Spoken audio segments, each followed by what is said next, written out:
Well, let me say from me and everybody else that just loves music, we just appreciate you putting out another excellent piece of art, Chris Morgan. I love it so much, and just want to say thank you again.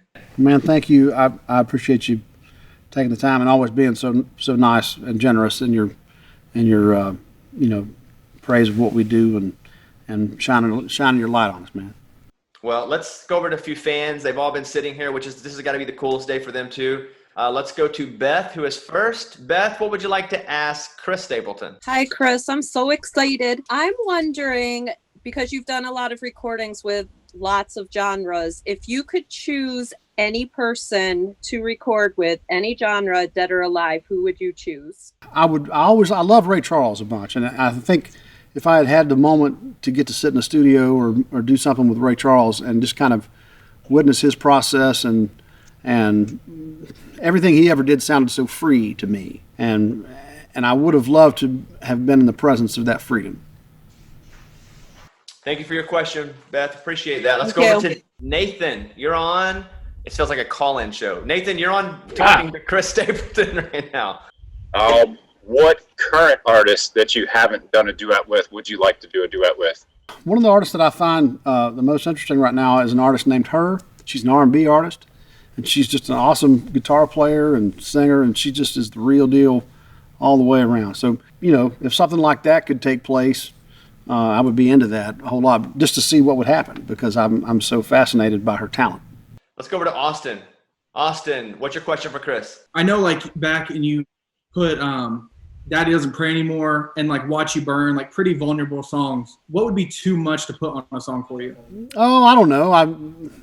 I don't think anything's off limits, and I think if you limit yourself in the emotions that you want to explore in music, you're probably selling yourself short. So I don't know what's off limits necessarily. Nothing and everything at the same time. You can't put yourself in that box, I don't think. And if you do, you're going to miss something, or there's going to be something that you should sing that maybe somebody needs to hear. Somebody like yourself might need to hear, or somebody else that's out there listening to music. And really, I want to make music that speaks to people and that you hear and want to listen to again, and maybe you can find some meaning in. And so I would never put a limit on an emotion that would make it too hard for me if it meant that it got to somebody that needed to hear it. Amy, you're next. Hey, Chris and Morgan, I'm so glad to be here, and it's nice to see you both, and stay humble. My question I have for you, Chris, is I grew up a huge Keith Whitley fan, and I didn't know if you've ever thought about maybe doing a tribute album or something for Keith Whitley. Well, now, Keith and I grew up in the same part of the country, and I see that you're wearing Kentucky blue. Are you in Kentucky? No? I'm a Razorback. Oh, okay. Well, I saw, it's still SEC, so we're doing okay. But I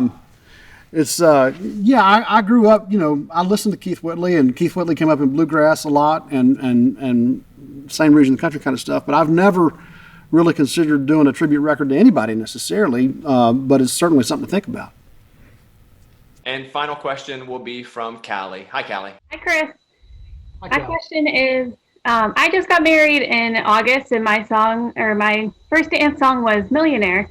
And I was wondering, and every time I hear it on the radio, it just stops me and it just takes me back to that day. So my question is, what song do you hear on the radio that takes you back to a special time?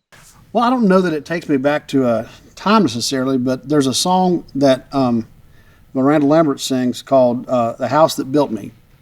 And man, I just think that is one of the greatest songs, country songs in modern times that's been written. And when I hear that song come on, I stop and listen to it every time. And it gets me every time. It gets me talking about it every time.